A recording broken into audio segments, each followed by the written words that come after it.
আসসালামু আলাইকুম।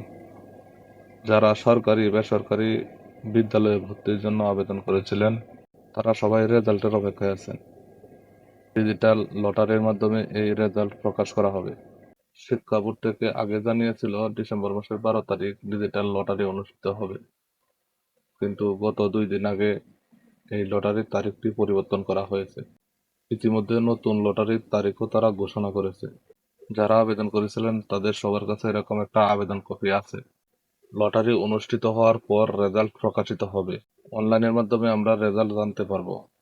অনলাইনের মাধ্যমে রেজাল্ট জানার জন্য আমাদের প্রয়োজন হবে ইউজার আইডি এবং পাসওয়ার্ড।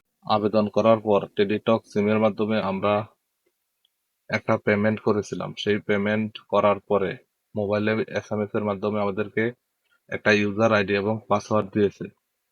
তো রেজাল্ট জানার জন্য আমাদের সেই ইউজার আইডি এবং পাসওয়ার্ডটা লাগবে। এবার আমরা দেখে আসি রেজাল্টের নতুন তারিখ। দৈনিক ইত্তেফাক পত্রিকায় গত 2 দিন আগে 10 ডিসেম্বর 2024 তারিখে একটা নিউজ করা হয়েছে।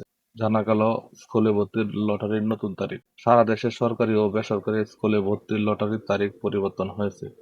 নতুন তারিখ অনুযায়ী আগামী 17 ডিসেম্বর আন্তর্জাতিক মাতৃভাষা ইনস্টিটিউটে এই লটারি আয়োজন করা হবে। রবিবার 8 ডিসেম্বর বিষয়টি নিশ্চিত করেছেন মাধ্যমিক ও উচ্চ মাধ্যমিক শিক্ষা অধিদপ্তরের উপপরিচালক মোহাম্মদ আজিজ উদ্দিন। তিনি বলেন, লটারি আয়োজনের তারিখ পরিবর্তন হয়েছে। পূর্ব ঘোষিত ভর্তির লটারির তারিখ ছিল 12 ডিসেম্বর।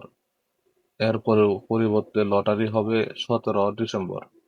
কারিগরি কিছু জটিলতায় তারিখ পরিবর্তন করা হয়েছে। এবার আমরা দেখে আসবো শিক্ষা বোর্ডের ওয়েবসাইটে লটারির তারিখ কবে। gsa.teletalk.com.bd যে এই ওয়েবসাইটটিতে আমরা আবেদন করেছিলাম, এই ওয়েবসাইটে আমরা রেজাল্ট দেখতে পাবো।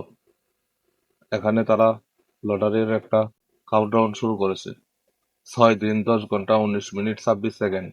এখন ভিডিও রেকর্ড করার সময় 10 তারিখ রাত 11টা 40 মিনিট। তার মানে হচ্ছে 6 দিন 10 ঘন্টা মানে 17 তারিখ লটারি অনুষ্ঠিত হবে। লটারি অনুষ্ঠিত হওয়ার পর রেজাল্ট প্রকাশ করা হবে। রেজাল্ট প্রকাশ করা হলে কিভাবে রেজাল্ট দেখতে হয় সেই সম্পর্কে ভিডিও আপলোড করা হবে ইনশাল্লাহ।